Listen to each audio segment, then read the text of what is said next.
ഇടുക്കി ഹൈറേഞ്ചിലെ തോട്ട മേഖലയിൽ വട്ടിപ്പലിശക്കാരെ പൂട്ടാൻ operation ഷൈലോക്കുമായി police. ഇടുക്കിയിലെ അതിർത്തി ഗ്രാമങ്ങളിലടക്കം വട്ടിപ്പലിശക്കാർക്കായി വല വിരിച്ചിരിക്കുകയാണ് പോലീസ്. ജില്ലയിൽ വിവിധയിടങ്ങളിൽ ഓപ്പറേഷൻ ഷൈലോക്കിന്റെ ഭാഗമായി പോലീസ് റെയ്ഡുകൾ നടത്തി. നെടുങ്കണ്ടം ചക്കക്കാനത്ത് നിന്നും ഒരാളെ പോലീസ് പിടികൂടി.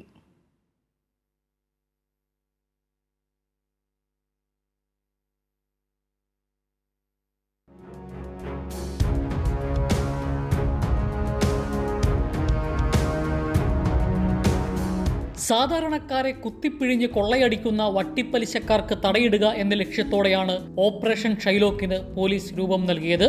ഇടുക്കി ജില്ലയിലെ അതിർത്തി ഗ്രാമങ്ങളും ഉൾഗ്രാമ പ്രദേശങ്ങളും കേന്ദ്രീകരിച്ച് വട്ടിപ്പലിശക്കാർ പിടിമുറുക്കുന്നതിന്റെ സാഹചര്യം മനസ്സിലാക്കിയ പോലീസ് ഒരേ സമയം വിവിധയിടങ്ങളിൽ മിന്നൽ പരിശോധന നടത്തി. നെടുങ്കണ്ടം, കട്ടപ്പന, രാജാക്കാട്, ഉടുമ്പൻചോല, മൂന്നാർ, കുമളി, തൊടുപുഴ തുടങ്ങിയ സ്റ്റേഷൻ പരിധിയിലാണ് പരിശോധന നടത്തിയത്. ഇതിൽ നെടുങ്കണ്ടം ചക്കക്കാനത്ത് നിന്നുമാണ് ഒരാൾ പിടിയിലായത്. 10 ലക്ഷം രൂപയോളെടുത്ത് പിടിച്ചെടുക്കുകയും അതിൽ നിന്ന് നിരവധി മുദ്രപത്രങ്ങൾ, ബ്ലാങ്ക് സ്റ്റാമ്പ്, ഒപ്പിട്ട സ്റ്റാമ്പ് പേപ്പറുകൾ, ചെക്കുകൾ, ആധാരങ്ങൾ തുടങ്ങിയവ പിടിച്ചെടുത്തിട്ടുണ്ട്. കൊന്നയ്ക്കാപ്പറമ്പിൽ ബാലകൃഷ്ണൻ നായരുടെ മകൻ സുധീന്ദ്രനാണ് പിടിയിലായത്. ഇയാളുടെ പക്കൽ നിന്നും 9,86,800 രൂപയും 3 ചെക്കുകളും, ഒപ്പിട്ടു വാങ്ങിയ മുദ്രപത്രങ്ങളും, പണം നൽകുന്നതിന് ഈടായി വാങ്ങിയ ഒറിജിനൽ പട്ടയവും വാഹനത്തിന്റെ RC ബുക്കുമടക്കം കണ്ടെടുത്തു. ഇയാളെ പോലീസ് വിശദമായി ചോദ്യം ചെയ്തു വരികയാണ്.